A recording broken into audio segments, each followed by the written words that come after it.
pessoal. Desde já peço que você curta, comente, compartilhe, deixe seu like, deixe sua opinião, deixe sua sugestão, deixe seu comentário. Ative o sininho para novas notificações dos nossos novos vídeos. Se inscreve no canal, deixe sua opinião, deixe sua sugestão, comente suas dúvidas. Sempre que podemos estaremos esclarecendo. Se você está me assistindo pelo Facebook, peço que deixe sua estrelinha. Se está me assistindo pelo Kawaii, deixe seu mimo, deixe seu like também lá no TikTok. E é isso aí. Vamos que vamos crescendo na graça e no conhecimento do nosso Senhor Yahushua. E é isso aí, nação. Se esse vídeo foi relevante para você também, compartilhe. E é isso aí. Hoje vamos falar também sobre Ouroboros. É um símbolo que representa uma serpente ou dragão que morde a própria cauda. A palavra vem do grego antigo, oura, que significa cauda, e boros, que significa devorar. O Ouroboros é um símbolo de infinitude, continuidade, eternidade, ressurreição, criação, destruição e renovação.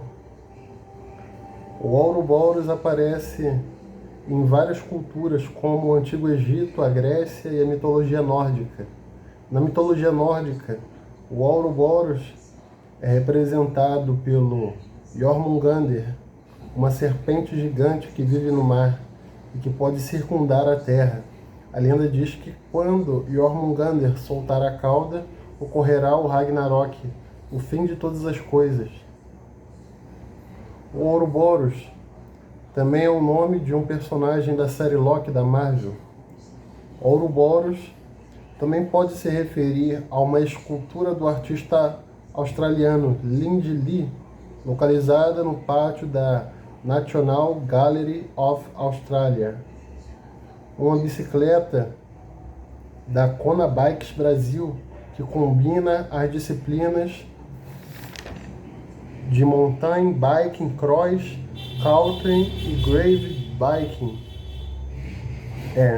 Então agora a gente vai também estar falando um pouquinho sobre os dragões, né? O Ouroboros, que nem a gente acabou de falar agora, é a serpente comendo a sua própria cauda. Levando no sentido da Jormungandr, ela começou pequena, mas ela fica tão grande que ela consegue circular toda a terra até a hora em que ela alcança e morde a sua própria cauda. E como a gente viu aqui, quando ela solta a sua cauda, começaria o Ragnarok, né? Que seria, nessa visão aí nórdica, nessa visão germânica, o fim de todas as coisas. Agora vamos falar um pouquinho sobre os dragões. Os dragões são criaturas mitológicas que aparecem na mitologia de várias culturas e civilizações, sendo mais destacados na tradição chinesa e europeia. A palavra dragão vem do grego drakon, que significa grande serpente. Os dragões podem ser representados de diversas formas, dependendo da lenda ou mito em que aparecem. Podem ser vistos como lagartos ou serpentes de grande porte, com escamas e asas, e podem ter plumas, poderes mágicos e a capacidade de soprar fogo. As primeiras representações de dragões datam de mais de 6.000 anos e foram encontrados em objetos cerâmicos e amuletos de jade da China antiga. Os dragões podem ter diferentes funções e simbologia, podendo ser vistos como feras destruidoras ou como fontes de sabedoria e força. Na Bíblia, os dragões são associados à serpente e simbolizam o mal, que é vencido por Cristo. Na literatura de J.R.R. Tolkien, os dragões são criaturas lendárias da Terra-média, baseados nos dragões das lendas europeias. A palavra dragão também pode se referir a um tipo de soldado que se deslocava a cavalo, mas combatia a pé. É interessante, né, que nem eu vinha falando, que o que propiciou o surgimento das serpentes foi a morte dos dinossauros. Os dinossauros ter sido aniquilados por aquilo que caiu do céu, né? Mas as serpentes, que não havia dito, né, na época do Canop, na pré-história, elas eram verdadeiros dragões, né? Eram serpentes gigantes. E o Criador, ele castiga elas, tendo que se arrastar sobre o seu próprio peito e tendo que comer pó todos os dias da sua vida, que nem está lá no livro de Gênesis. Ou seja, quer dizer que esses dragões, no princípio, eles possivelmente eram diferentes. Talvez eles tivessem braços, pernas, asas, capacidade de cuspir fogo. A gente não sabe, né? Pode ser que sim. Fora o que os livros apócrifos também falam, né? E a própria Bíblia fala que era um bicho bonito, era um bicho sagaz e tinha capacidade de falar. Tem versões até de livros apócrifos que falam que ele possuía 7 cores do arco-íris, que Eva, quando viu ele, ela se viu, né?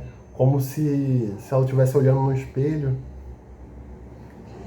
E ele dá o exemplo que assim como se ensina um pássaro a falar grego, assim Eva também foi enganada, colocando um espelho sobre ele e falando o grego para ele. Então o que a gente vai vendo? No caso da Bíblia, é como se os dragões, por causa também das mudanças que o Criador fez na Terra e por causa da entrada do pecado, tivessem se transformado nas serpentes. Mas no caso da Jormungandr, era uma serpente que se transformou num dragão, se transformou numa serpente gigante. A gente já vê o contrário, né? É que vem falando que as primeiras aparições arqueológicas e históricas foram achadas na China. Mas lembrando que o livro apócrifo, o primeiro livro apócrifo de Adão e Eva, fala que aquele dragão que enganou eles lá no paraíso, que depois mata eles, mas Deus ressuscita eles, que o Criador pega, roda ele no ar e lança ele lá para o mar da Índia. Lembrando que a Índia ela não era do tamanho que é hoje. A Índia ela era muito maior. A Índia ela era um supercontinente. Boa parte do que hoje é a China era a Índia. E boa parte do que hoje são outros países ali em volta da Índia era a Índia também. Ou seja, talvez esses achados que foram achados no que tem falado aí nas pesquisas na China, na realidade era uma região que naquela época era a Índia. Que nem eu falei, né? A Índia era chegou a ser um subcontinente.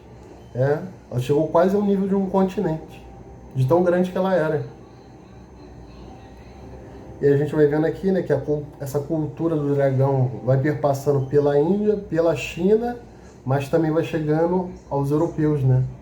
E também tem aquela questão, né, o indo-europeu, da onde vem ali os europeus, né? A descendência de Jafé, que primeiro passou pela Ásia, tem características parecidas, né, com a cultura hindu, né? E foram para o oeste, foram para a Europa. Essa cultura do dragão você vê que ela persiste e permanece até hoje também, né? Então você vê, por exemplo, na bandeira do país de Gales, se eu não me engano, tem um dragão. E por aí vai. E suas lendas e histórias são diversas. Fora que até hoje existem também dragões, né? Os chamados dragões de Komodo. E tem um livro apócrifo também que fala que Jesus também se encontrou com dragões e Yahushua, né? E os próprios dragões acabaram louvando e adorando a ele e falando que ele seja louvado até pelas criaturas do abismo e até por aquilo que está abaixo do abismo. Então é isso aí, pessoal. Fique com Deus.